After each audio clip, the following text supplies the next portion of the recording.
اعوذ باللہ من الشیطان الرجیم بسم اللہ الرحمن الرحیم ان الحمد للہ نحمدہ ونستعینہ ونستغفرہ ونؤمن بہ ونتوکل علیہ ونعوذ باللہ من شرور انفسنا ومن سیئات اعمالنا من یہدہ اللہ فلا مضل لہ ومن یضلل فلا ہادی لہ واشہد ان لا الہ الا اللہ وحدہ لا شریک لہ واشہد ان محمدا عبدہ ورسولہ اما بعد اعوذ باللہ من الشیطان الرجیم بسم اللہ الرحمن الرحیم یا ایھا الذین آمنوا اتقوا اللہ حق تقاتہ ولا تموتن الا وانتم مسلمون یا ایھا الناس اتقوا ربکم الذی خلقکم من نفس واحدہ وخلق منها زوجها وبث منهما رجالا كثيرا ونساء واتقوا الله الذي تساءلون به والارحام ان الله كان عليكم رقيبا یا ایھا الذین آمنوا اتقوا الله وقولوا قولا سدیدا یصلح لكم اعمالکم ویغفر لكم ذنوبکم ومن یطع اللہ ورسولہ فقد فاز فوزا عظیما قال اللہ تعالیٰ فی القرآن المجید والفرقان الحمید اعوذ باللہ السمیع العلیم من الشیطان الرجیم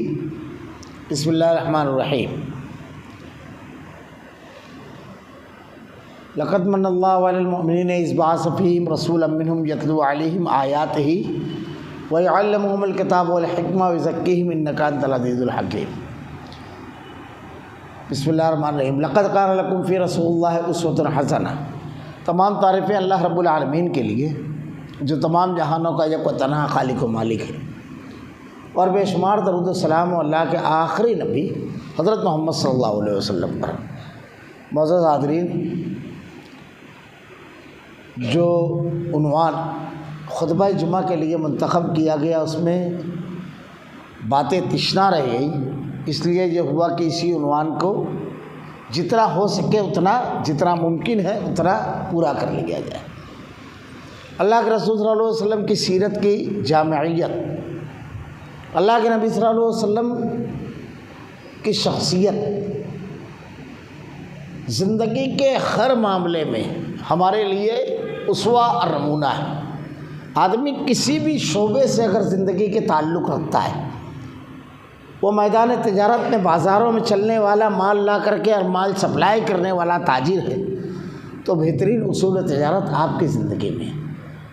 اگر وہ گھریلو زندگی گزارنے والا ہے، بیوی اور بچوں والا ہے، تو گھریلو پورے کے پورے احکامات دل میں اتر جانے والے اس کے دل میں موجود ہیں، اس کے اللہ کے نبی کی سیرت میں موجود ہیں۔ اگر وہ انصاف کرنے کی مسند پر بیٹھا ہوا ہے، اللہ کے رسول صلی اللہ علیہ وسلم کی سیرت میں اس کی تعلیمات موجود ہیں۔ اگر اس کا گفتگو کرنا ہے، دعوت دینا ہے، اپنی بات رکھنا ہے، تو اس کے سارے ضابطے وہاں پر اس کو ملیں گے۔ لوگوں سے تعلقات رکھنا ہے، خارجہ اور داخلہ پالیسی، ہر چیز۔ اسی لیے اللہ کے نبی صلی اللہ علیہ وسلم کی سیرت اگر بیان کی جاتی ہے تو یہ سمجھ لیجئے کہ عناوین کا کچھ حصہ آ جاتا ہے، تمام عناوین بھی نہیں آتی ہیں۔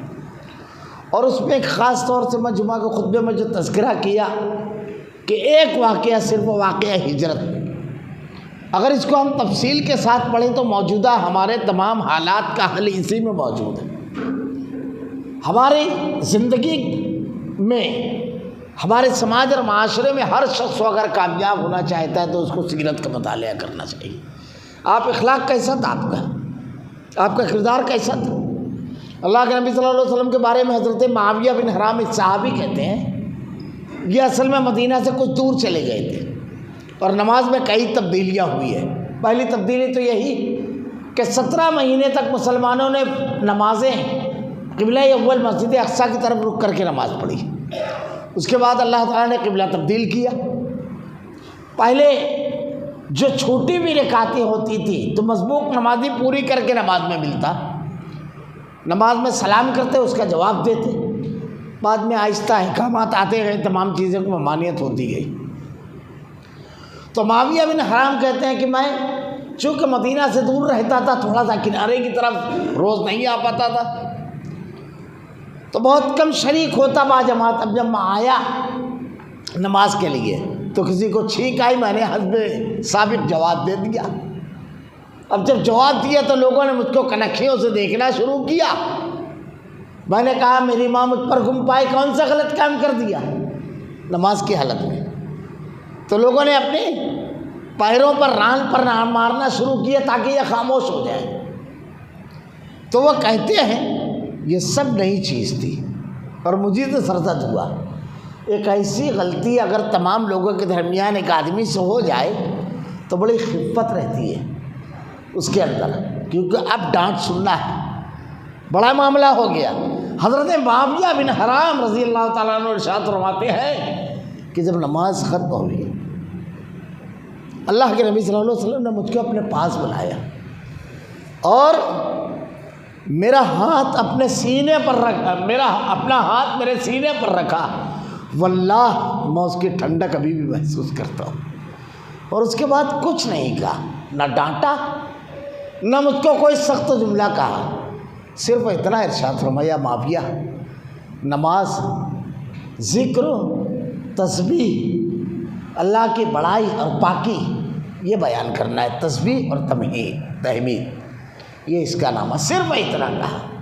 اللہ کے نبی صلی اللہ علیہ وسلم کے اخلاق، ایک صحابی تھے دیہاتی، وہ جب بھی کوئی مال فروخت کرنے کے لیے آتے تو کچھ نہ کچھ تحفہ اللہ کے نبی صلی اللہ علیہ وسلم کے لیے لاتے. اللہ کے نبی صلی اللہ علیہ وسلم شہری تحفہ ان کو دیا کرتے تھے. ایک مرتبہ وہ آئے، اللہ کے نبی صلی اللہ علیہ وسلم گھر پر نہیں تھے. جب اللہ کے رسول صلی اللہ علیہ وسلم گھر آئے تو آپ کو معلوم ہوا کہ دیہاتی ساتھی آئے ہیں، آپ تشریف لے گئے. دیہات کے آدمی اللہ کے نبی صلی اللہ علیہ وسلم بازار میں کھڑے ہو کر وہ مال فروخت کر رہے ہیں، آپ نے پیچھے سے اپنے دونوں ہاتھ ان کی آنکھ پر رکھ دیا. ذرا تصور کیجئے، کائنات کا امام جس کے ایک اشارے پر وقت کے سورما اپنی جان دینے کے لیے تیار، ایسے جانثاروں کا سردار اللہ کے رسول جا کر کے اپنے ہاتھوں کو اس کی آنکھ پر رکھتے ہیں. بڑے بازار میں اچانک اس کی جب آنکھ بند ہوتی ہے، ان کی دیہاتی آدمی بے قرار ہو جاتے ہیں. اللہ کے رسول صلی اللہ علیہ وسلم کے ہاتھوں کا لمس محسوس ہوتا ہے کہ یہ تو کوئی اور نہیں، یہ اللہ کے نبی کائنات کے امام ہیں. وہ تیزی کے ساتھ اپنے جسم کو پیچھے کرتے ہیں. اللہ کے رسول صلی اللہ علیہ وسلم کے جسم اطہر سے اپنے جسم کو لگانے کی کوشش کرتے ہیں کہ اللہ کے رسول سے میرا جسم لگ جائے. اللہ کے نبی ارشاد فرماتے ہیں کون اس غلام کو خریدے گا؟ وہ کہتے ہیں کہ اللہ کے نبی مجھ جاہل بغیر پڑھے لکھے دیہاتی کو کون خریدے گا؟ ایک جملہ اللہ کے نبی نے کہا، اللہ اور اس کا رسول تم سے محبت کرتے. وہ کہتے تھے سب سے زیادہ محبوب ذات محمد رسول اللہ کے. کتنے واقعات صحابہ کرام کے ساتھ جو معاملات ہیں، اللہ کے نبی صلی اللہ علیہ وسلم نے جس اخلاق کا اور جس طریقے سے آپ نے گفتگو جس طرح کی، آپ کے انصاف کا پیمانہ اور حق گوئی اور بے باکی، آپ کے اندر ایسی حق گوئی اور بے باکی نہیں تھی کہ کسی کی تذلیل کر دی جائے. آپ کے اندر بے باکی تھی، حق گوئی تھی، آپ کے اندر نرمی تھی، لیکن ایسی نہیں کہ حق بات پر بھی آواز نہ نکلے. آپ سچائی بیان کرنے والے تھے لیکن کسی کی عزت سے کھیلنے والے نہیں. آپ غصہ آتا تھا آپ کو، لیکن غصہ ظلم اور زیادتی کے لیے نہیں بلکہ اللہ کے دین کی مخالفت پر. آپ انتہائی رحم دل تھے لیکن بزدل نہیں تھے. آپ انتہائی سخی تھے مگر فضول خرچ نہیں تھے. آپ انتہائی کفایت شعار تھے لیکن بخیل نہیں تھے. آپ کی زندگی میں اعتدال کا حسن نظر آئے گا ہر جگہ، تعلیمات میں اعتدال کا حسن ہر جگہ. کامل شخصیت محمد رسول اللہ صلی اللہ علیہ وسلم کی. دیکھیے وقت بڑی تیزی سے گزرتا ہے، اس لیے میں اپنے اصل عنوان پر آ جاتا ہوں کہ ایک پہلو اللہ کے نبی صلی اللہ علیہ وسلم کی سیرت کا. ہم عبادت کریں تو نبی کا طریقہ دیکھیں. کیوں؟ اگر اپنا دماغ چلائیں تو نہیں چلے گا. ہم اگر گفتگو کریں تو نبی کا طریقہ دیکھیں، ہم معاملہ کریں تو نبی کی سنت دیکھیں. میں انشاءاللہ آخر مرحلے میں وہی چیز بتاؤں گا. اللہ کے رسول صلی اللہ علیہ وسلم کی ہمارے یہاں قائدین آج ناکام کیوں ہیں؟ ہمارے ادارے آج ناکام کیوں ہیں؟ ہماری بازاریں اور تجارت میں ہم ناکام کیوں ہیں؟ نبی کے مکمل اسوے اور نمونے کو، دنیا کے کامیاب ترین انسان کے اسوے اور نمونے کو ہم نے نہیں اپنایا. سب سے پہلی چیز اللہ کے نبی صلی اللہ علیہ وسلم کی سیرت کا ہم مطالعہ کریں. میں واقعہ ہجرت کی طرف صرف اشارہ کروں گا. اللہ کے نبی نے مکہ سے جو مدینہ ہجرت کی ہے، ہجرت کا یہ واقعہ ایک سفر صرف نہیں ہے کہ آپ مکہ سے مدینہ تشریف لے گئے. آدمی پڑھے تو حیرت زدہ ہو جاتا ہے. اتنی زبردست منصوبہ بندی اللہ کے نبی نے کی ہے اس سفر کے لیے. ہم لوگ صرف اس کو ایک سفر سمجھتے ہیں. مکہ سے مدینہ جو آپ نے ہجرت کی، ایسی زبردست منصوبہ بندی. پہلا سبق ہجرت کا یہ ہے، کام پلاننگ اور منصوبہ بندی سے کی جائے. وداؤٹ پلان کوئی بھی کام کیا جائے گا فیل ہو جاتا ہے. اب دیکھیے منصوبہ بندی کیا ہے ہجرت کی. پہلی چیز، اللہ کے نبی صلی اللہ علیہ وسلم نے کتنے لوگوں کا انتخاب کیا ہجرت کے لیے؟ یار غار، سب سے بڑے اسلام کے جانثار صدیق اکبر. دوسرے آپ کے لڑکے عبد الرحمن. تیسرے عبداللہ. تیسرے آپ کے غلام مالک بن عامر بن فہیرہ.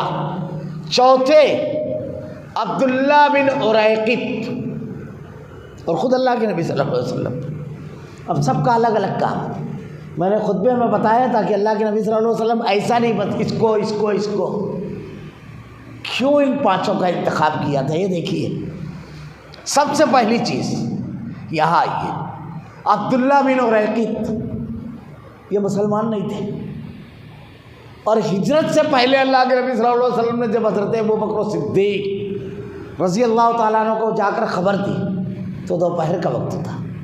اماں عائشہ کہتی ہیں کہ میں کھیل رہی تھی، اللہ کے نبی صلی اللہ علیہ وسلم کا سایہ، آپ سے پہلے آپ کا سایہ آیا. ہمارے یہاں لوگ اس پر بھی بحث کرتے ہیں. جب آپ تشریف لائے تو آپ سے پہلے آپ کا سایہ آیا. یہاں چلتے چلتے کہہ دوں، کچھ لوگ کہتے ہیں کہ اگر سایہ مان لیں گے تو آپ کی بے حرمتی ہے کیونکہ پیروں کے نیچے. عجیب بات ہے، سایہ کبھی کسی چیز کے نیچے آتا ہی نہیں ہے. آپ پیر یا ہاتھ ڈالیے تو اس کے اوپر آ جائے گا، سایہ نیچے جاتا ہی نہیں ہے. آپ دیکھیے کبھی بھی. خیر، تو کہتی ہے آپ سے پہلے آپ کا سایہ آیا. اس کے بعد حضرت ابوبکر صدیق رضی اللہ تعالیٰ عنہ سے اللہ کے نبی جب کہے تو آپ نے جملہ ارشاد فرمایا، بڑا اہم معاملہ ہے اس وقت. تو آپ تشریف لائے دوپہر کا وقت، تو یہ لوگوں سے ملاقات کا وقت نہیں ہے. ملاقات کا وقت شام کا وقت ہے، اس لیے قیلولے کا وقت. ایسے وقت بہت ایمرجنسی ہو تو جانا چاہیے. خیر، آپ نے جا کر خبر دی، اجازت مل گئی ہے. 2 روز پہلے 2 اونٹ کھلا کر تیار کر رہے تھے حضرت ابوبکر صدیق رضی اللہ تعالیٰ عنہ. عبداللہ بن اریقط سے چند درہم میں سودا ہوا کہ نئے راستے سے لے کر چلنا. مدینہ شمال میں ہے، جنوب کے راستے سے. سب طے ہو گیا. دونوں اونٹ عبداللہ بن اریقط کے گھر پہنچا دیے گئے اور اس کو بتا دیا گیا کہ ہم غار ثور میں ہوں گے، وہاں سے لے لینا. اب یہیں پر رک جائیں گے. عبداللہ بن اریقط کون؟ مسلمان نہیں. روز ان کے گھر کے سامنے اعلان ہوتا ہے 100 سرخ اونٹ، 1 کا پتہ بتانے پر، 2 کا پتہ بتانے پر 200 سرخ اونٹ. عبداللہ بن اریقط نے نہیں بتایا. اللہ کے نبی کی خوبی تھی، پورا مکہ میں ایسے آدمی کو چن کر نکالا کفار میں سے جو بکے نہ. ہر قوم میں ایسے لوگ ہوتے ہیں جو کسی قیمت پر نہیں بکتے. یہ اللہ کے نبی کی خوبی تھی. ہم لیڈر چنتے ہیں، سیکنڈ ڈے بک جاتا ہے. 5 سال کے لیے قائد چنتے ہیں، بکنے میں ٹائم لگتا ہے. اللہ کے نبی مکہ سے مدینہ جانے کے لیے آدمی چنتے ہیں تو پورا مکہ اس کو خرید نہیں پاتا ہے. آدمی کا انتخاب وہ رہبری کے لیے چنے تھے نا، اللہ کے نبی راستہ بتانے کے لیے. آپ کو بھی لیڈر چننا رہتا ہے نا، کوالٹی تو مینٹین کیجیے، سیرت تو پڑھیے. میں بہت شارٹ میں بتاؤں گا، بہت تفصیل سے نہیں. انشاءاللہ باقی چیزیں آپ خود تدبر کر کے پہنچو گے. دوسرا، عبداللہ بن اریقط ہو گئے. اب آپ کے لڑکے حضرت ابوبکر صدیق رضی اللہ تعالیٰ عنہ کے لڑکے، ان کا انتخاب کیوں کیا؟ یہ کیوں؟ ایسے ہی نہیں، یہ نوجوان آدمی تھے اور ان کی نیند نوجوانی میں کم ہوتی ہے. یہ کیا کرتے؟ دن بھر مکہ کے لوگوں کے درمیان رہتے. جب رات کو زیادہ ہو جاتی ہے تو آپ کی بہن نے بھی یہ کارنامہ انجام دی. وہ بھی کئی دن تک کے ڈبہ پہنچائی، پورا سامان لے جاتے کھانے کا اور دن بھر کی خبر دیتے مکہ کی. اور جب رات ہو ڈھلنے لگتی، اجالا نکلنے سے پہلے مکہ میں آ کر سو جاتے۔ لوگ یہ سمجھتے کہ مکہ میں ان لوگوں نے صبح کی ہے۔ دیکھیے سیرت پڑھیے، یہ ہے انٹیلیجنس۔ پورے مکہ کی خبر اللہ کے نبی کو، پورے مکہ کو اللہ کے رسول کی خبر نہیں، یہ ہے سسٹم۔ پورے مکہ کی خبر، کہاں کیا پروگرام آج بنا، کدھر ڈھونڈنے کے لیے ڈیلیگیشن نکلا، پوری خبر اللہ کے نبی کو پہنچ رہی ہے۔ اللہ کے نبی کی خبر یہ ہے سسٹم، یہ ہے قیادت، یہ ہے قائد اعظم محمد رسول اللہ صلی اللہ علیہ وسلم۔ اور آگے بڑھ گئے۔ اب عامر بن فہیرہ کا کیا کام؟ اصل میں سیرت پڑھ گئے، ہم لوگوں کا سابقہ ایسے ذہین لوگوں سے نہیں پڑھا ہے دنیا کے۔ اللہ کے نبی کا جن سے سابقہ تھا انتہائی ذہین لوگ تھے۔ کتنے ذہین تھے جانتے ہو؟ عامر بن فہیرہ کا کام کیا تھا؟ پہلے یہ سن لیجئے پھر ان کی ذہانت کیوں۔ ان کا کام تھا حضرت ابوبکر صدیق کے صاحبزادے کے قدموں کے نشانات کو مٹانا۔ پیچھے پیچھے بکریاں لے کر جاتے، اس کا تازہ دودھ پی کے، اور پھر وہی بکریاں پیچھے پیچھے لاتے تاکہ نشانات قدم مٹ جائے۔ کیوں؟ ایسے ویسے اسے سابقہ نہیں تھا۔ سنیے کس سے سابقہ تھا؟ حضرت ابوبکر، حضرت مالک بن فہیرہ، ارے معاف کیجیے گا، حضرت ابوبکر صدیق آپ کے صاحبزادے اللہ کے نبی، جب ان لوگوں کے پاس سے اڑ کر آتے حضرت ابوبکر اور اللہ کے رسول کے پاس، تو یہ نشانات مٹاتے۔ کیوں؟ کتنی ذہین قوم سے سابقہ پڑا تھا۔ اب غزوہ بدر کا واقعہ پڑھ گیا، کیسے لوگ تھے۔ غزوہ بدر میں ابو سفیان جب لشکر قافلہ لے کر آ رہے تھے تو ان کو خبر لگی کہ محمد صلی اللہ علیہ وسلم اپنے ساتھیوں کے ساتھ اس قافلے کو روکنے کے لیے نکل چکے ہیں۔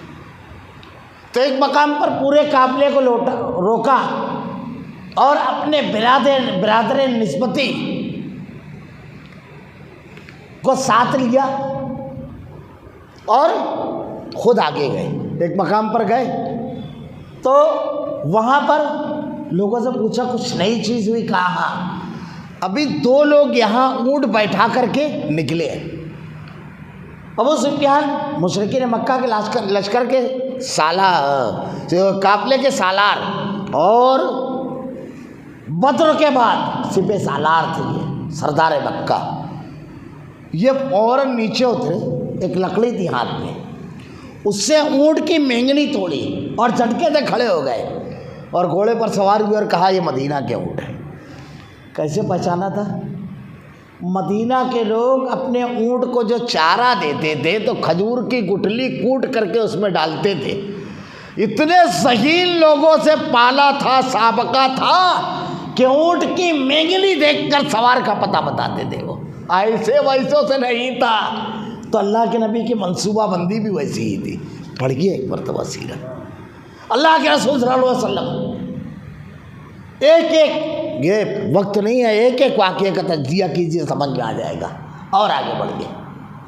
اب حضرت ابوبکر صدیق رضی اللہ تعالیٰ عنہ، ان کا انتخاب یہ معمولی چیز نہیں ہے۔ انتہائی ذہین و فطین، انتہائی تحمل اور بردباری، انتہائی دور اندیش حضرت ابوبکر صدیق رضی اللہ تعالیٰ عنہ۔ کہیں پر بولنے کی ضرورت نہیں، قوت فیصلہ سب کچھ۔ اسی لیے کہا جاتا ہے افضل البشر بعد الانبیاء بالتحقیق۔ کیا مقام ہے آپ کا؟ اللہ کے نبی نے کہا عائشہ سب کا احسان اتار دیا، تیرے بابا کا احسان نہیں اتار سکا جو اس نے اسلام کے لیے قربانی دی ہے۔ آپ کا عمل کیسے متقی تھے؟ اللہ کے نبی نے پوچھا کون ہے جس نے آج غلام آزاد کیا؟ ابوبکر کہتے ہیں رضی اللہ تعالیٰ عنہ میں۔ کون ہے جو روزے سے؟ کہتے ہیں میں۔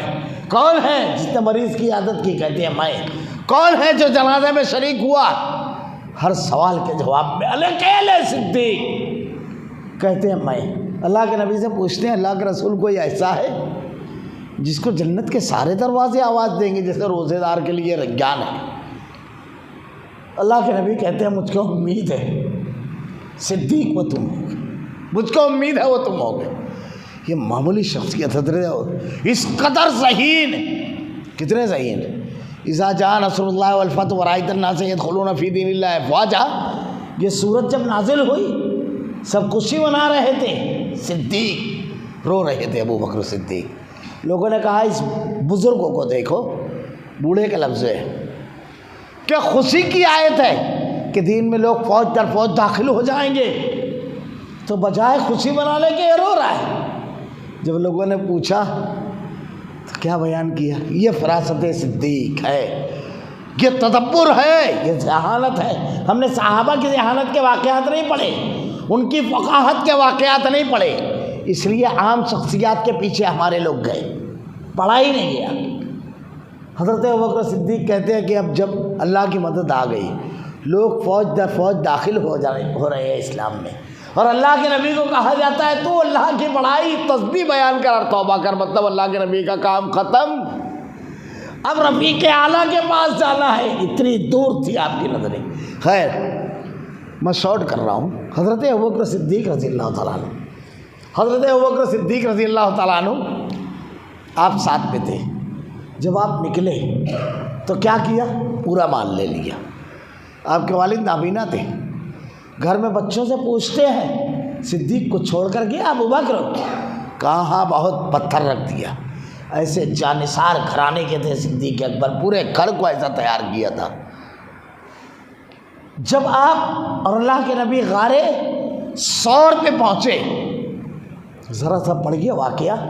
آج کے دور میں نوجوان آدمی کو اگر چڑھنے کے لیے کہو تو جو وہاں پہنچا ہے اس سے پوچھیے کیا ہوتی ہے حالت۔ آخر مرحلہ جب آیا تو کندھے پر اللہ کے نبی کو اٹھایا اور دوڑ کر کے ایک جذبے میں غار تک پہنچے۔ اب جب غار کے لگ پہنچے، اللہ کے نبی کا انتخاب دیکھیے، تو کہا اللہ کے رسول رک جائیے، یہ برسوں سے خالی پڑا ہے، ہو سکتا ہے کوئی موذی جانور ہو، اور اللہ کے نبی اندر مت جائیے، میں دیکھ لیتا ہوں پہلے۔ آپ اندر تشریف لے گئے، آپ کو جانور نے کاٹا صفائی کرتے ہوئے، یہ کیا ہے؟ حضرت ابوبکر صدیق رضی اللہ تعالیٰ عنہ اللہ کے نبی کے بڑے قریبی دوست، بڑے عزیز۔ ایسے مشکل مرحلہ جب رہتا ہے، ہمارے دوست کا انتخاب ایسا ہونا چاہیے کہ جب مشکل اور امتحان کی بات آئے تو کہے رک پہلے میں۔ ہم چنتے ہی ایسے آدمی کو جو غائب ہو جاتا ہے، کس کی غلطی؟ یہ نبی کا سبق ہے۔ صدیق کو چنا، کہا رک، اللہ حضرت ابوبکر صدیق نے کہا رکیے اللہ کے رسول، اگر کوئی تکلیف کی بات ہو، کوئی جانور حملہ آور ہو تو صدیق کا سینہ ہونا چاہیے، ایسا ہمراز چننا ہے۔ ہم لوگ انتخاب کرنے میں چوک جاتے ہیں اور پھر شکوہ کرتے ہیں کہ دیکھو ارے چنا آپ نے کیسا، اور آگے بڑھ گئے۔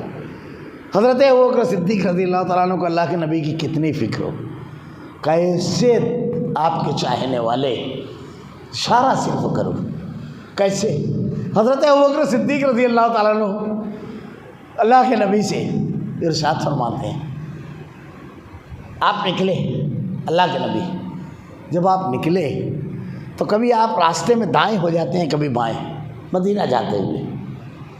اللہ کے نبی صلی اللہ علیہ وسلم حضرت ابوبکر صدیق رضی اللہ تعالیٰ عنہ ارشاد فرماتے ہیں، کبھی دائیں کبھی بائیں جب ہوتے ہیں، کبھی آگے کبھی پیچھے، اللہ کے نبی کہتے ہیں صدیق ابوبکر یہ کیا ہے؟ کبھی تم آگے ہو جاتے ہو، کبھی پیچھے، کبھی دائیں کبھی بائیں، راستہ چلتے ہوئے۔ کہا ہے اللہ کے نبی بس ایک خیال آتا ہے کہ مبادا کہیں سے کوئی چھپ کر تیر نہ چلا دے، جب لگتا ہے کہ آپ کے سامنے سے آئے گا تو سامنے آ جاتا ہوں، جب لگتا ہے کہ دائیں سے آئے گا تو دائیں، جب لگتا ہے بائیں تو بائیں سے آ جاتا ہوں۔ یہی کتنی اللہ کے نبی کی فکر تھی۔ کس کے ساتھ گئے تھے ہجرت کرنے؟ جب مشرکین مکہ غار ثور کے پاس پہنچے تو اللہ کے نبی سے کہتے ہیں کہ اللہ کے رسول اگر یہ نیچے دیکھ لیں گے، تو اپنی پرواہ نہیں تھی، اللہ کے رسول اگر یہ نیچے دیکھ لیں گے تو ہم دونوں کو دیکھ لیں گے۔ بڑا تاریخی جملہ جو عقیدے کو سنوار دے ہوئے. اللہ کے نبی نے کہا تھا صدیق ابو بکر ان دو کے بارے میں کیا خیال ہے جن کا تیسرا اللہ. حضرت ابو بکر صدیق کیوں اللہ نے کہ نبی نے کہا اور آگے بڑھ گیا. جب اللہ کے رسول صلی اللہ علیہ وسلم چل رہے ہیں راستے میں اگر کوئی ملتا ہے تو پوچھتا ہے کہ یہ کون ہے, تمہارے ساتھ کون ہے. یہ سواری پہ ساتھ تھے اللہ کے نبی صلی اللہ علیہ وسلم اور حضرت ابوبکر صدیق رضی اللہ تعالیٰ عنہ نے عمر کا 2 سال کا فرق ہوتا. اللہ کے نبی بڑے تھے, ابوبکر صدیق چھوٹے. لیکن حضرت ابوبکر صدیق رضی اللہ تعالیٰ عنہ کے بالوں میں زیادہ سفیدی آ گئی تھی اور اللہ کے رسول کے صرف چند بال اگر آپ پڑھیں گے تو لوگوں نے 17 یا 21 ایسے بال لکھے ہیں, بس اتنے بال سفید تھے. ہمارے یہاں دیکھیے کبھی کبھی ایسا بھی ہوتا ہے کہ ایک آدمی کے اوپر دین غالب ہوتا ہے تو 5ویں دن تو اللہ کے رسول کو خواب میں دیکھ لیتا. اب جب اس سے پوچھو کہ اللہ کے نبی صلی اللہ علیہ وسلم کا چہرہ انور کیسا تھا, بہت نورانی, تو ان سے زیادہ نورانی کسی کا رہے گا. مگر اگلا سوال کرو آپ کے داڑھی اور آپ کا بال بالکل سفید. رب اگر توفیق دے تو سیرت پڑھیے جا کر پڑھیے سیرت, کتنے بال سفید تھے. تو انہیں دیکھا ہے سب سفید. میری ایک مولوی سے گفتگو ہوئی, بولے میں ایک ذکر کرتا ہوں ہر مہینہ ایک مرتبہ دیدار کرتا ہوں. میں نے کہا حلیہ بتاؤ. ترمذی والا حلیہ تو بتا دیا, لیکن جب بالوں پہ آیا میں نے کہا خوب اچھی طرح, ارے بڑے دودھ کی طرح, کیونکہ سفیدی کی آخری کوالٹی تک گھسیٹ رہا تھا وہ اور اس کو سمجھ نہیں رہا تھا میں کہاں لے جا رہا ہوں. اب ہونک خیر جانے دیجیے وہ ایک دوسری بحث, ورنہ بعض لوگ خواب بتا کے معروف کرتے ہیں.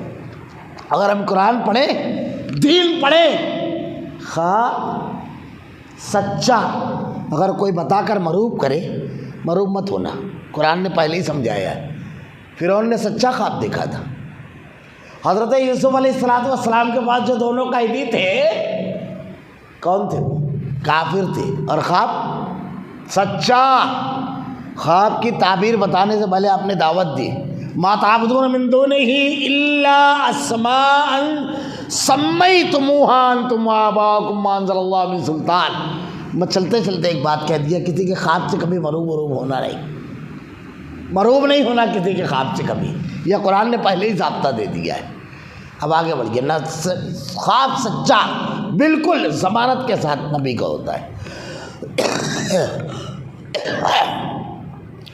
آپ سے جب کوئی سوال کرتا حضرت ابوبکر صدیق رضی اللہ تعالیٰ عنہ سے کہ تمہارے ساتھ یہ کون ہے, اللہ اپنی بے شمار رحمتیں نازل پر فرما صدیق اکبر پر جملہ کہتے تھے, یہ مجھ کو راستہ بتاتا ہے. اس دور میں راستہ بتانے کے لیے ایک آدمی کو رکھنا پڑتا تھا. لوگ کیا سمجھتے تھے کہ ایک شہر سے دوسرے شہر کا. ابوبکر کیا مراد لیتے تھے؟ ہدایت کا.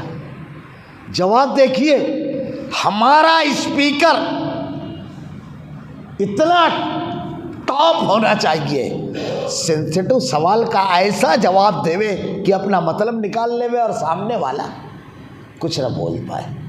آج دیکھیے ہمارے یہاں جا کر کے ٹی وی پر بیٹھ جاتے ہیں اور ٹوپیاں اتنی لمبی, ڈگریاں اتنی بڑی, نام تو وضو کر کے لینا پڑتا ہے, لیکن جب جواب دیتے ہیں تو کیا حالت ہوتی ہے, کیا حالت ہوتی ہے.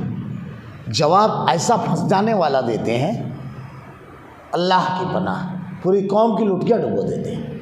اسپیکر تمہارا کیسا ہونا چاہیے؟ صدیق اکبر کو دیکھو. اور آگے بڑھ کے میں تیزی سے گزروں گا. میں نے کہا تھا موجودہ حالات کے جو معاملات ہیں اس پر صرف تدبر کیجیے اور آگے بڑھ کے. حضرت ابوبکر صدیق رضی اللہ تعالیٰ عنہ جب آپ لوگ قباء میں پہنچے, یہ مدینہ سے پہلے ایک بستی تھی, یہیں پہلی نماز جمعہ پڑھی گئی. جب وہاں پہنچے تو صحابہ کرام مدینہ میں مسلسل انتظار میں تھے. اللہ کے نبی صلی اللہ علیہ وسلم حضرت ابوبکر صدیق رضی اللہ تعالیٰ عنہ جب وہاں پہنچے تو ایک بڑے سے مکان میں بیٹھنے کا انتظام کیا گیا. اب جب مکان میں گئے تو میں نے بتایا اللہ کے نبی کے چہرے انور پر جو داڑھی اور سر کے بال تھے چند صرف وہ تھے اللہ کے نبی بزرگ حضرت ابوبکر صدیق بزرگ نظر آتے، تو جو بھی وہاں اندر داخل ہوتا حضرت ابوبکر صدیق رضی اللہ تعالیٰ عنہ کے ہاتھ پر اپنا ہاتھ رکھتا اور نبوت کا اقرار اور تصدیق وفا، تشدید وفا، یہ سب. اور ابوبکر صدیق خاموش، تردید نہیں کر رہے. اللہ کے نبی خاموش ہے. میں جب پہلی مرتبہ اللہ نے اس نتیجے پر پہنچائے تو کتنی دیر دنگ رہ گیا. اللہ اپنی بے شمار رحمتیں نازل کر کیوں ابوبکر صدیق تردید نہیں کرتے ہیں؟ کیوں اللہ کے نبی بھی خاموش ہے؟ اصل میں اللہ کے نبی کا انتخاب تھے صدیق. اللہ کے رسول جانتے تھے ذہانت کی کس سطح سے کام کرتے ہیں یہ. جب پورا کمرہ بھر گیا، ذرا غور کیجیے، پورا کمرہ بھر گیا تو دھوپ کچھ اوپر چڑھ گئی اور اللہ کے رسول صلی اللہ علیہ وسلم کے چہرے انور پر آنے لگی. تو حضرت ابوبکر صدیق کھڑے ہوئے اور چادر تان دی، آڑ کیا. جب لوگوں نے یہ منظر دیکھا کہ ارے ہم تو سمجھ رہے تھے یہ ہے قائد، رہبر، رہنما، لیکن یہ تو غلام ہے، اور ایسے غلام کی آقا پر دھوپ بھی گوارا نہیں. اب ذرا تو واپس پلٹ کر آئیے. کیوں؟ سب لپکے اللہ کے نبی کی طرف.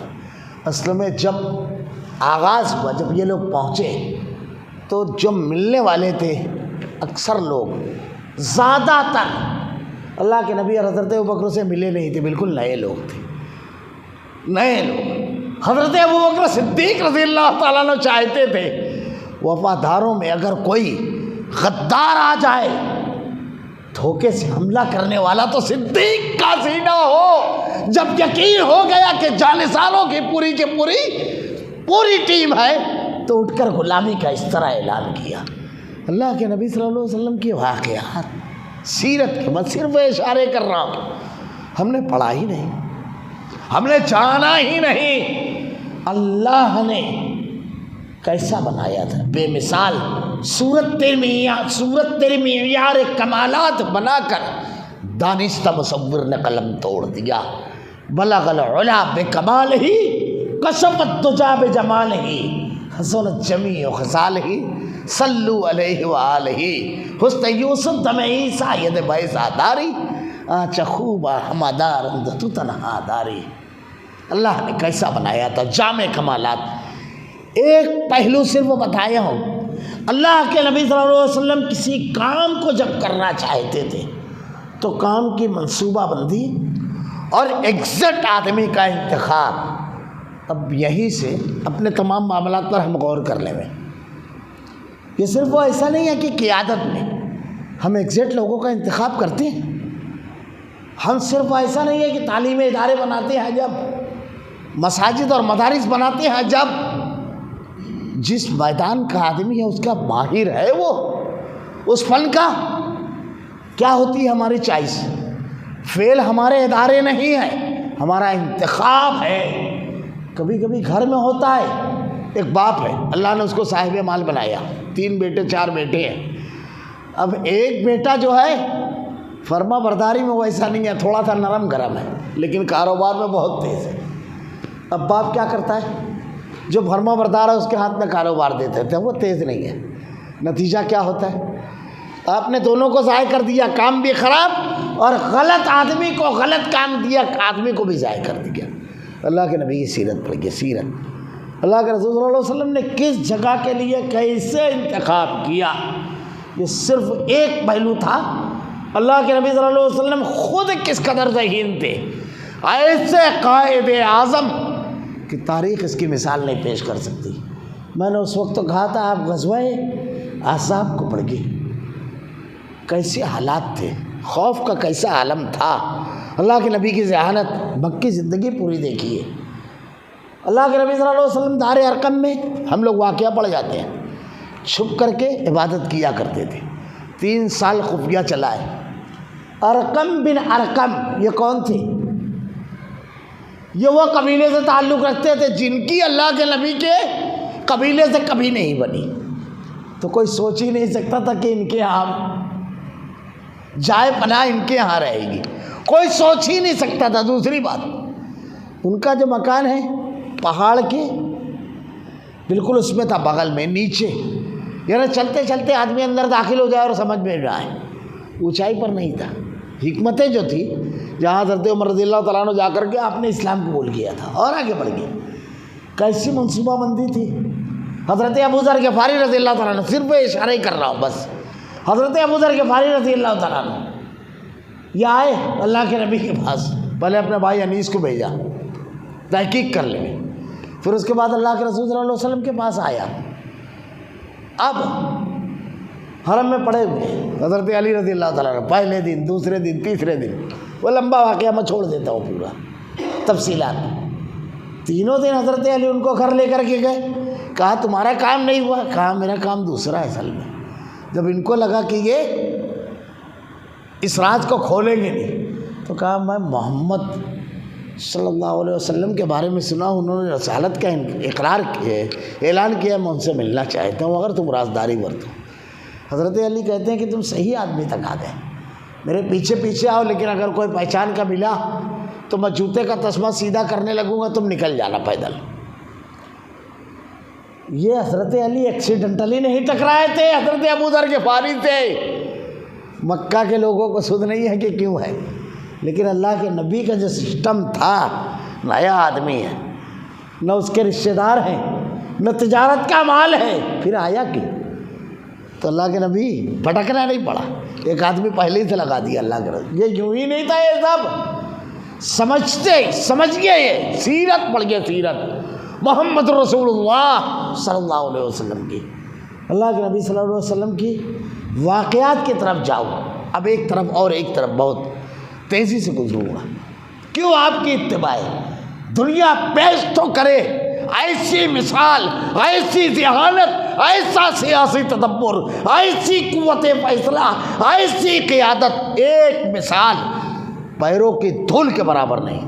میں نے کہا تھا خطبے میں، پھر کہہ رہا ہوں، مشرک شرک کو اس لیے کرتا ہے کہ اللہ کی عظمت نہیں جانتا، بدعتی بدعت اس لیے کرتا ہے کہ نبی کی عظمت نہیں جانتا، کسی اور کو سوار نمونہ اس لیے بنایا کہ اس نے دیکھا ہی نہیں کس کو چھوڑا ہے اس نے، ورنہ چمکتے ہوئے سونے اور ہیرے کو چھوڑ کر پیتل پر اکتفا کوئی نہیں کرے گا. اللہ کے نبی صلی اللہ علیہ وسلم آپ کی سیرتیں دیکھیے، واقعات. ایک چیز سے ہم لوگ دعوت کا کام کرتے ہیں، دعوت کا جو کام کرتے ہیں. اب ایک چیز صرف بیان کروں گا، اللہ کے نبی صلی اللہ علیہ وسلم کا طریقہ دعوت یہ کتنا اہم میدان ہے، یہ بھی نہیں سمجھا آپ نے. سیرت پڑھ گئے.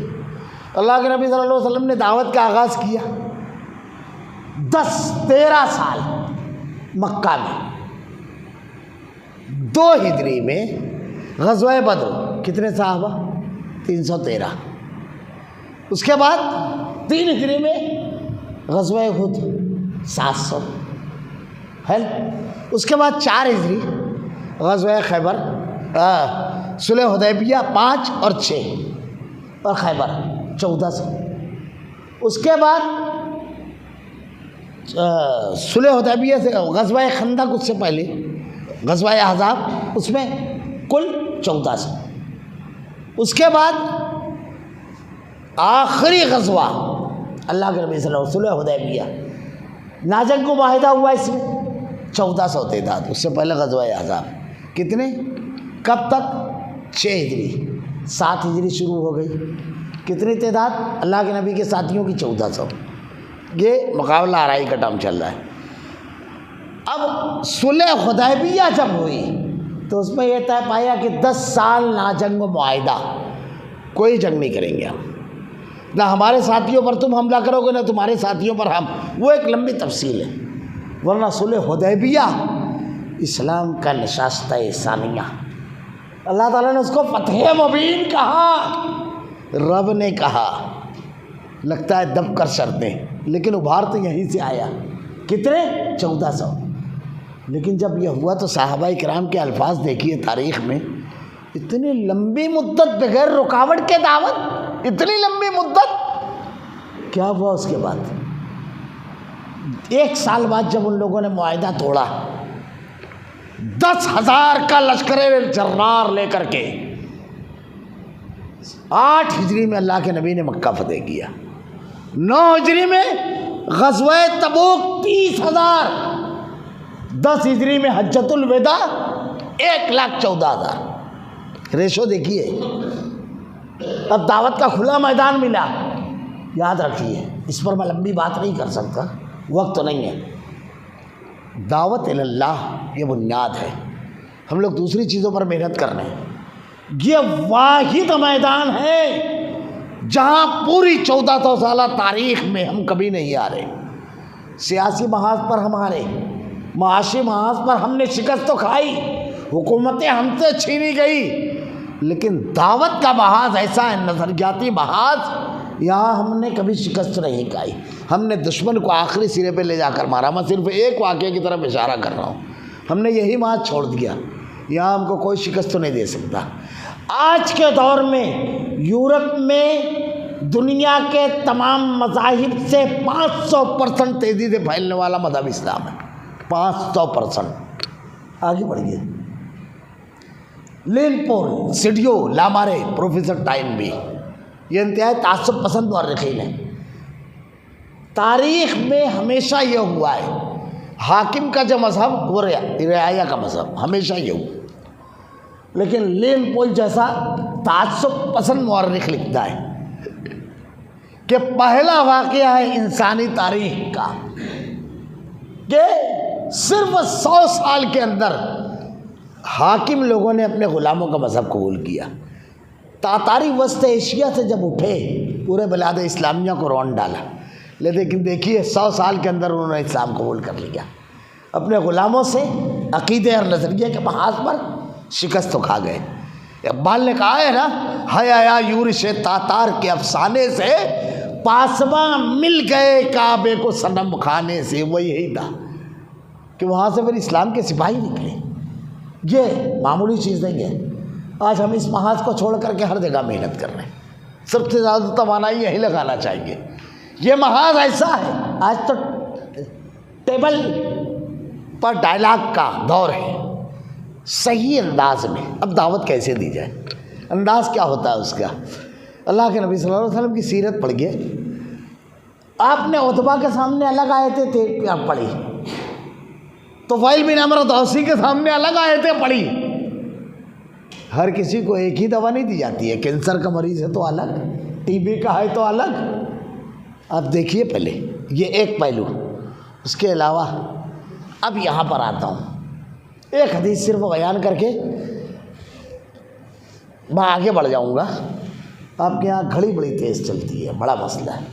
تو یہ ایک چیز کہ بہت مشہور حدیث آپ نے بارہا پڑھی ہوگی، سنی ہوگی، کہ اللہ کے نبی صلی اللہ علیہ وسلم اور صحابہ کرام بیٹھے ہوئے ہیں۔ پہلے اس حدیث کو پڑھنے سے پہلے ایک چیز صرف ذہن میں رکھیے، ہمارے جسم کا بادشاہ کیا ہے؟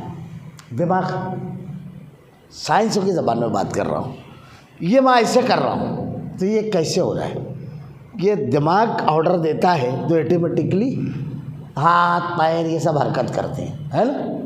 یہ بادشاہ ہے۔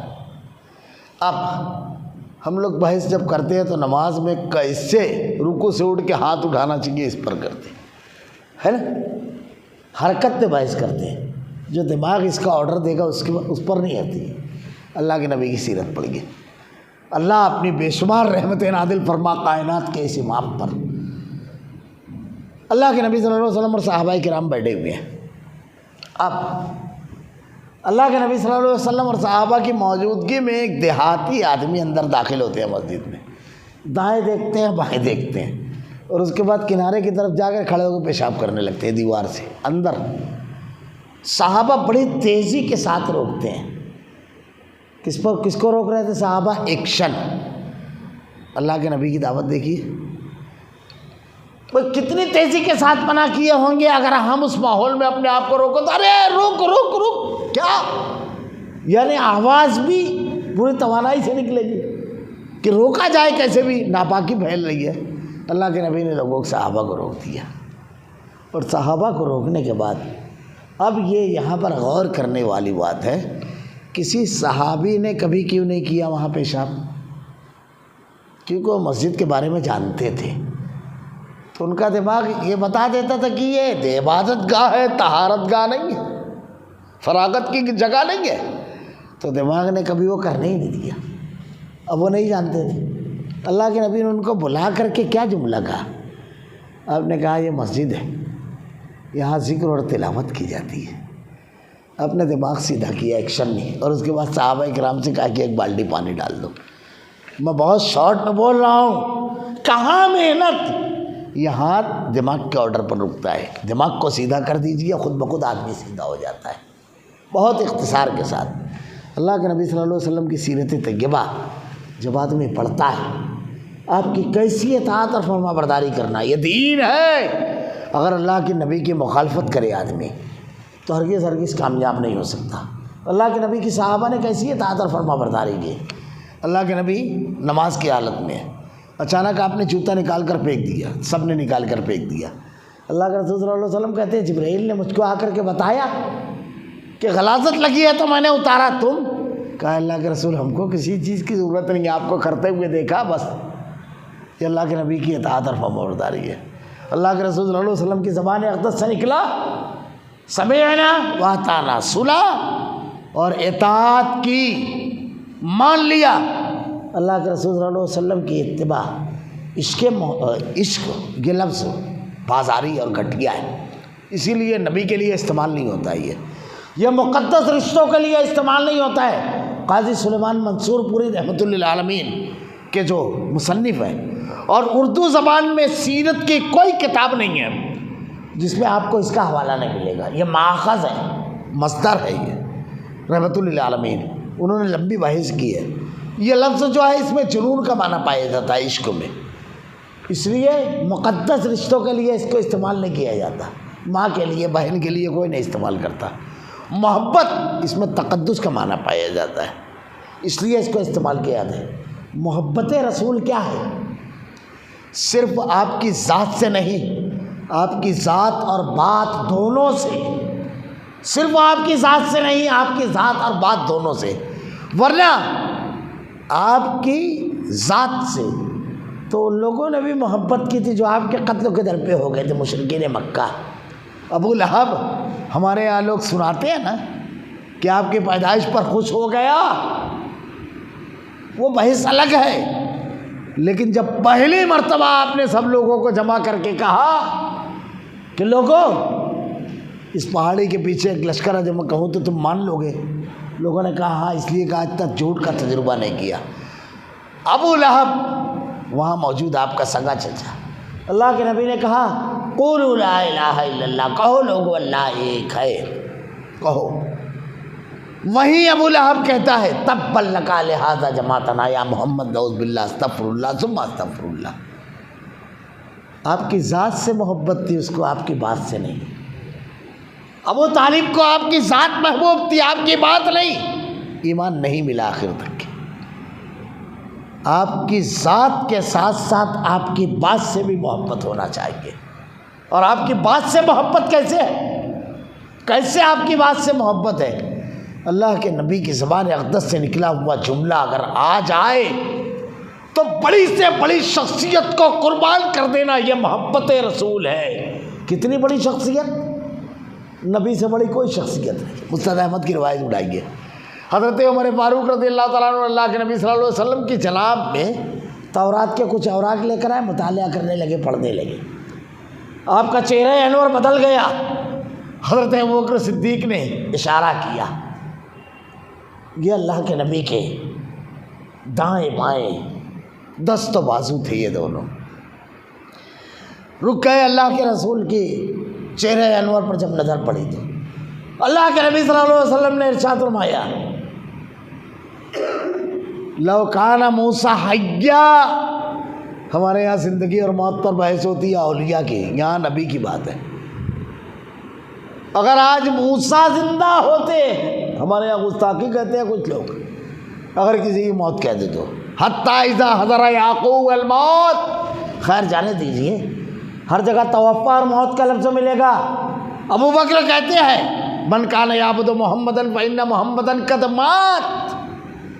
اور اما عائشہ کہتی ہے توفیٰ کا لفظ ہے، جب اللہ کے نبی دنیا سے رخصت ہوئے تو آپ کا سر مبارک میرے سینے اور ران کے درمیان تھا، اور اللہ نے میرا اور آپ کا لعاب ملا لیا۔ توفہ کا لفظ ہے، ہمارے یہاں گستاخی مانتے ہیں اس کو، حالانکہ نہیں ماننا گستاخی ہے۔ زندہ کو دفن کریں گے؟ آپ اپنے والد کے فوٹو پر ایک مٹھی ڈال کر بتاؤ تو ہم مانیں؟ وہ صحابہ جو آپ کے ایک اشارے پر جان دے، خیر بات دور چلی جائے گی۔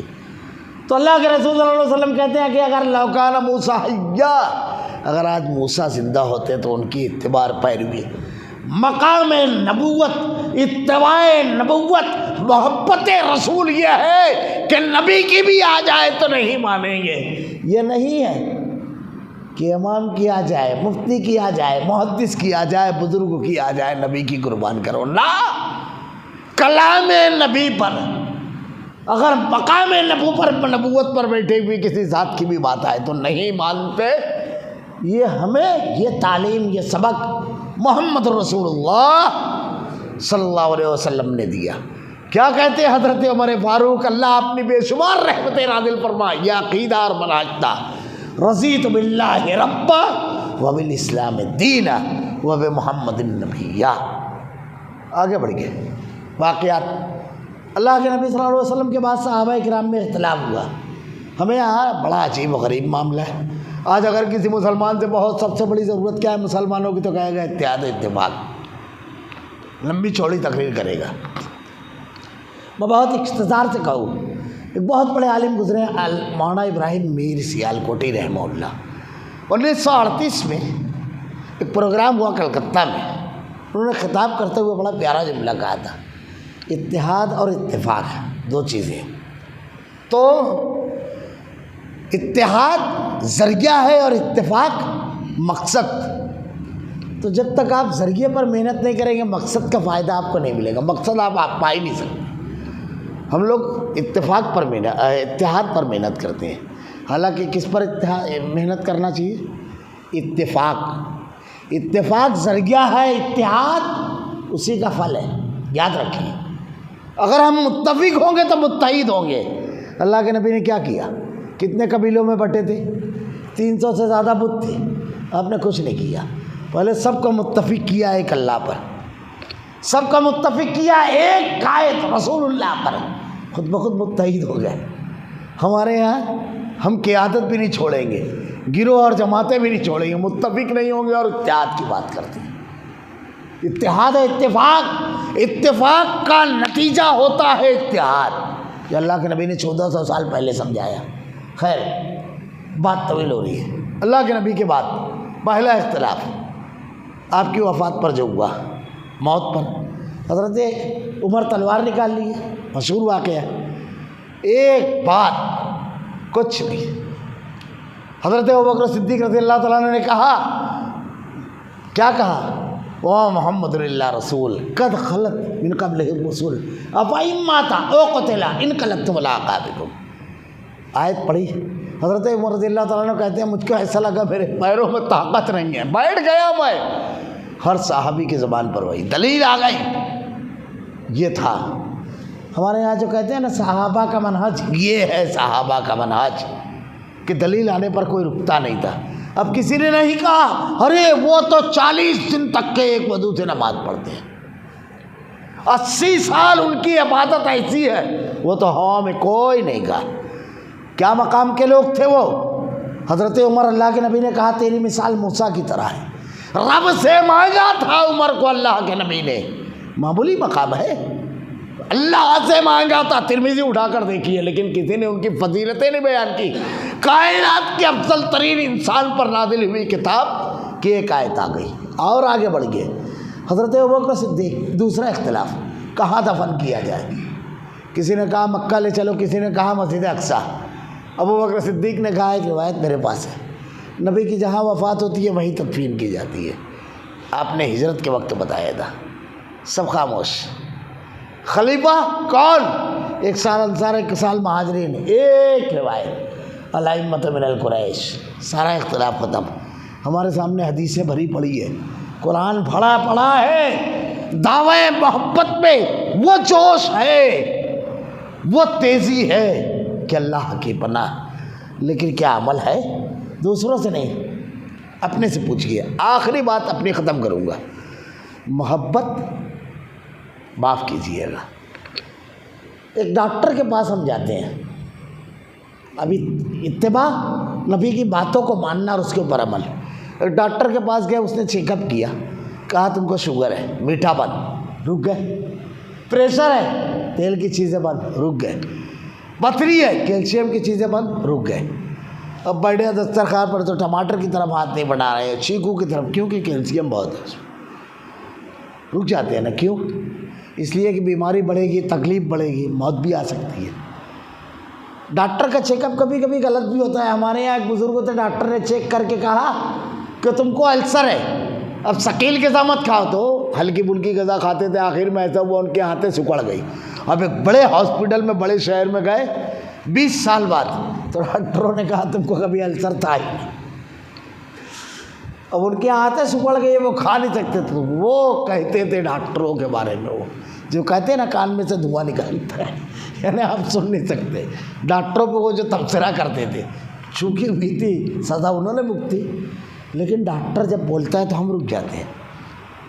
اللہ کے نبی صلی اللہ علیہ وسلم کہتے ہیں کہ میں گیا آسمان پر, میں نے اپنی آنکھوں سے دیکھا سود خوروں کا انجام, جھوٹوں کا انجام, گنہگاروں اور مجرمین کا انجام, زانیوں کا, سب بتا رہے ہیں اللہ کے نبی صلی اللہ علیہ وسلم.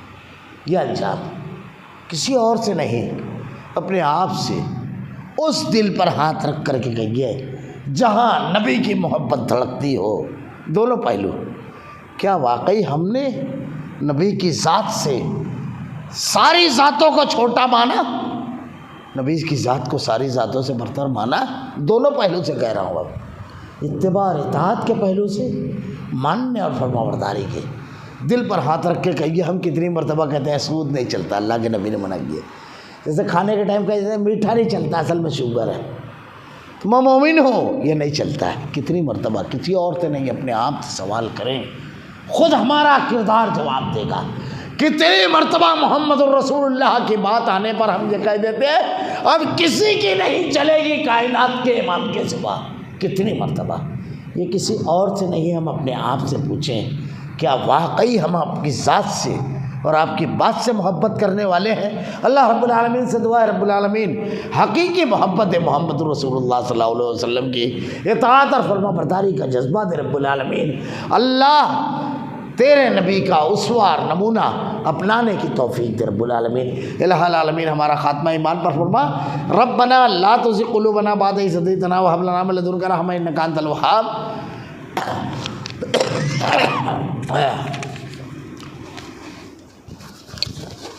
یہ پروگرام سے پہلے ایک چٹ آئی تھی, چونکہ اعلان کیا گیا تھا سوال و جواب کا, اور میں بہت زیادہ علم نہیں رکھتا ہوں, اور اللہ کہ نبی صلی اللہ علیہ وسلم نے کہا ہے کہ یہ بہت اچھی چیز ہے. اس کے ذریعے کوئسچن اسٹائل میرے پاس نہیں تھا وقت, ورنہ میں سیرت میں بتاتا. آج کے دور میں ہمارے یہاں جو کوئسچن اسٹائل آیا ہے نا تعلیم میں, یہ اللہ کے نبی صلی اللہ علیہ وسلم کے دور میں تھا. اور کیسا تھا؟ اللہ کے نبی نے کہا درختوں میں وہ کون سا درخت ہے جس کی سب چیز مفید ہے. کوئسچن اسٹائل سے تعلیم دینے میں دماغ کے وہ گوشے کھلتے ہیں جو ہم حالات میں نہیں کھلتے, اور جب دماغ میں جاتا ہے جواب تو بھولتا نہیں ہے کبھی. یہ اللہ کے نبی نے 1400 سال پہلے کیا. تعلیم یہ خود ایک عنوان ہے. مشرکین مکہ 70 گرفتار ہوئے, 70 قتل ہوئے بدر میں. جو پڑھے لکھے تھے ان سے اللہ کے نبی نے کہا 10 بچوں کو پڑھنا لکھنا سکھاؤ. ہم کو کوئی تعلیم کے بارے میں بولے گا؟ مگر سوال و جواب کی نشست میں یہ ملحوظ رہے, ہمارا مقصد دین جاننا ہو, نہ عالم کا امتحان لینا ہو, نہ کسی کو ٹارگیٹ کرنا. کبھی کبھی میری کسی سے اگر نرم درم معاملہ ہے تو سوال بناؤں گا اس کے بارے میں, اور جو مولوی حساب لیتا ہے تو پھر آدمی دیکھتا ہے. تو اصل میں یہ سب مقصد نہیں ہونا چاہیے. سوال و جواب کا مقصد یہ ہونا چاہیے کہ اس کے ذریعے ہم دین جانیں. اللہ رب العالمین ہم لوگوں کو اخلاص دے, ورنہ اور بھی بہت ساری اس لیے وعدے ہیں. قرآن میں خود یہ سلونہ کا بار بار آیا ہے, کیا ہم بینک کے لاکر میں گولڈ رکھ سکتے ہیں؟ بڑا اہم سوال ہے. یعنی یہ سوال ایسا ہے کہ دوسرے لوگوں کے لیے بھی فائدہ مند ہو. تو دیکھیے, پہلی چیز تو یہ کہ بینک کو جو ہے سودی نظام پورا کا پورا چلتا ہے. اس میں اور اگر کوئی سودی نظام اور سسٹم چلتا ہے تو کوشش یہ کرنا چاہیے کیونکہ اس کو قوت نہ دی جائے، جتنا ہو اس سے احتیاط۔ بعض جگہ مجبور بھی ہوتا ہے آدمی، اب آج کے دور میں تو ایسا ہے کہ ایک پراپرٹی آپ خرید ہی نہیں سکتے اس کے بغیر، بہت ساری جگہ جہاں آدمی مجبور ہے، اتقوا اللہ ما استطعتم، اللہ سے اتنا ڈرو جتنی تمہاری طاقت ہے، جہاں مجبور ہے وہاں جانے دیجیے، لیکن جہاں مجبور نہیں ہے وہاں اپنے آپ کو بچانا چاہیے۔ بینک کو لاکر، میری اپنی جو معلومات ہے اس کے مطابق یہ سمجھ لیجئے کہ بینک کا لاکر ہمارے سامان کو جس تک کہ کوئی نہ پہنچ پائے وہ لاکر میں محفوظ رہتا ہے، اور اس کا کچھ کرایہ دیتے ہیں۔ تو دیکھیے سامان کی حفاظت ہی مقصد ہے۔ زیادہ بہتر چیز یہ ہے کہ لوگوں سے اگر اس کو چھپانا ہے، بچانا ہے، تو کوشش یہ کرنا چاہیے کہ لاکر کی بجائے کسی اور جگہ رکھیں، کوشش یہ کرنا چاہیے۔ حفاظت کی غرض سے جب کوئی راستہ نہ بچے ایک الگ بحث ہے، لیکن آخر تک کہ میرے اپنی رائے یہ ہے، چونکہ تعاونوا علی البر والتقوی ولا تعاونوا علی الاثم والعدوان، نیکی اور خیر کے کاموں میں تعاون کرنا، یعنی ہمارے کسی قدم سے، جیسے ہم لوگ ایک پروگرام آج کیے، جتنے لوگ بیٹھے ہیں یہ سب تعاون ہے، کیونکہ لوگوں کو دیکھ کر کے آدمی تقریر کرتا ہے، جن لوگوں نے جمع کیا ان کے لیے۔ تو نیکی کے کاموں میں تعاون کرنا اور برائی کے کاموں میں تعاون نہ کرنا، چونکہ اگر ہم کرایہ دیں گے، لاکر کے ہم مالک رہیں گے، تو اس سے بینکوں کو فائدہ تو بہرحال پہنچنا ہے۔ تو کوشش یہ کرنا چاہیے کہ وہی مسئلہ پوری توانائی لگا کے دوسری جگہ حل کر لینا چاہیے، کیونکہ سودی نظام میں جو ہے مروت، اخوت، یہ تمام چیزیں نہیں ہیں۔ ہم کو اسلام نے نظام دیا ہے کسی کو قرض دو تو وَإِنْ كَانَ ذُو عُسْرَةٍ فَنَظِرَةٌ إِلَىٰ مَيْسَرَةٍ، نرمی کا معاملہ کرو، بلکہ اس کی بنیاد پر نجات اور بخشش ہے۔ خیر بات ذرا سا لمبی ہو جائے گی، تو احوط پہلو اس سلسلے میں یہ ہے کہ احتیاط کرنا چاہیے۔ شیخ ختم کریں؟ ہاں نہیں ہو اگر کوئی تو سوال، کوئی مسئلہ نہیں، بول لیں۔ ہاں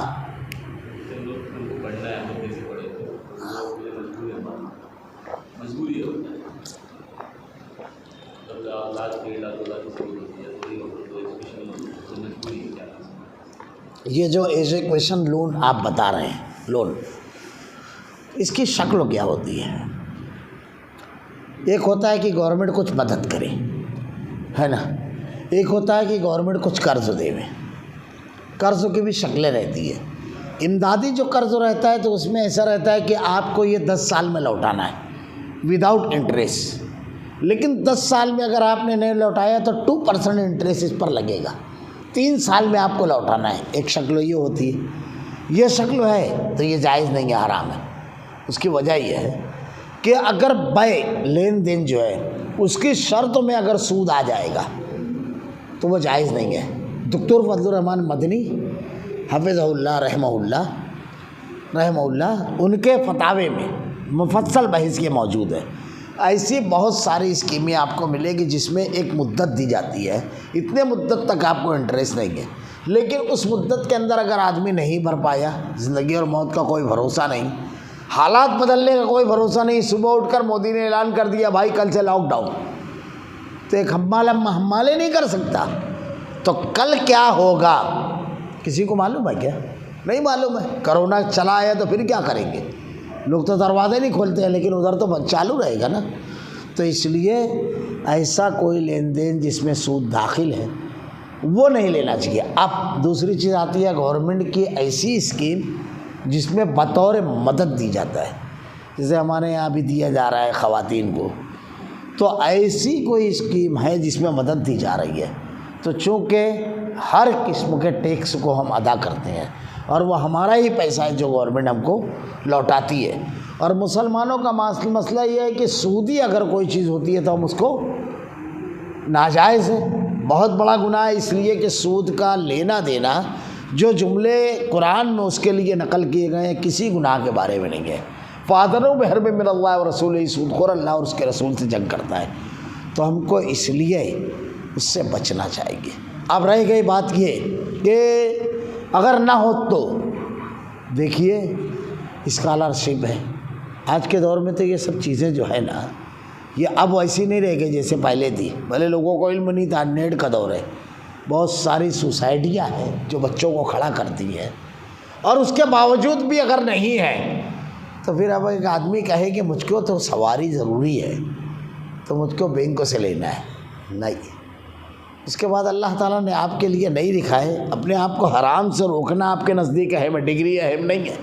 یاد رکھیے دنیا کی تعلیم اور ڈگری اہم نہیں ہے، ایسی صورت میں ہے تو آپ حرام میں پڑھ کر کے وہ نہیں کریں گے، یاد رکھیے جی۔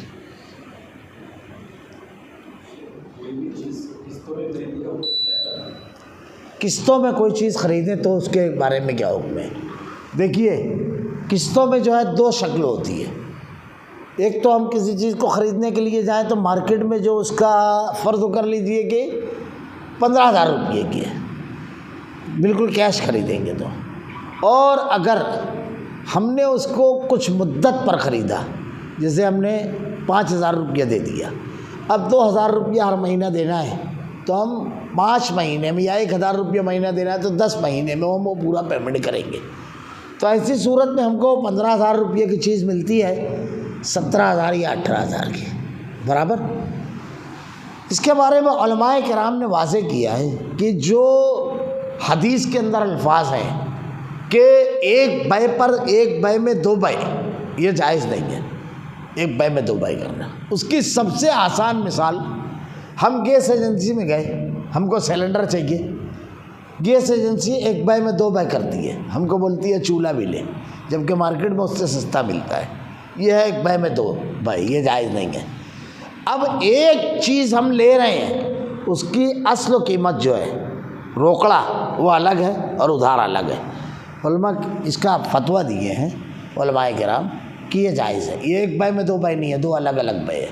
چونکہ آپ کے پاس وہ جو پیسہ انویسٹ کر رہا ہے تو آپ کو اتنی طویل مدت تک کہ وہ روکے ہوئے ہے، اس کا پیسہ پھنسا رہے گا، اس لیے، مگر اس میں کچھ شرطیں ہیں۔ پہلی شرط یہ، آپ کو اس نے کہا کہ 1,000 روپیہ مہینہ دینا ہے، اب 10 مہینے میں آپ پیمنٹ نہیں کر سکے، آپ نے 12 مہینے میں پیمنٹ کیا تو وہ 1 روپیہ بھی بڑھائے گا نہیں، اگر وہ بڑھا لیا یہی سود ہے۔ جیسے آج ہمارے یہاں بجاج کا چل رہا ہے، وہ گورنمنٹ بولتے ہیں بینکوں کا وہ، حالانکہ بینکوں کا کیا، آپ کا چیک باؤنس ہو گیا، بینکوں کو اس سے کیا کرنا ہے، اب آپ کریے نا کیس، وہ سب بولنے کی چیزیں ہیں۔ تو اس میں آپ کو بڑھ کر نہیں دینا ہے، آپ نے کم مدت میں کر دیا تو پیسہ ادھر ادھر نہیں ہوگا جو طے ہو گیا ہے۔ یہ اس کی بہت آسان مثال دی جاتی ہے کہ آپ مارکیٹ میں گئے، ایک شخص کو کیلا بیچ رہا ہے، آپ نے اس سے سوال کیا کیا بھاؤ ہے، وہ کہے گا 40 روپیہ درجن، تو آپ نے کہا 20 درجن چاہیے، کیا کرے گا وہ؟ 35 میں جگہ پہ دے دے گا، تو کیا وہ 5 روپیہ جو زیادہ لے رہا تھا وہ سود تھا کیا؟ نہیں، اس کا ٹائم اور اس کی انرجی دونوں بچی، ریٹ اس نے فوراً واپس لے لیا۔ کسی بھی چیز میں آپ ایک ہی گلی میں دیکھیں گے 3 ریٹ ملے گا، تو ریٹ کا تعین اور فریقین کے درمیان سود کی شرطیں ایک بھی نہیں پائے جانا چاہیے، تعین اگر ہو جاتا ہے، دونوں کے درمیان معاملہ طے ہو جاتا ہے، اس میں کوئی حرج نہیں ہے، یہ کر سکتے ہیں۔ سود اگر رہے گا کہ وقت کے ساتھ ساتھ وہ پیسہ بڑھے گا، چاہے اب وہ 10 مہینے کی بجائے آپ 10 سال میں دیں، لیکن 10,000 آپ کو دینا ہے، کسی وجہ سے نہیں دے سکے، وہ بڑھنا نہیں چاہیے۔ اور سود کے جو ہے فیگر نہیں، پرسنٹ فیگر طے ہوتا ہے، بس ہر مہینہ اتنا بڑھے گا، یہ حرام ہے۔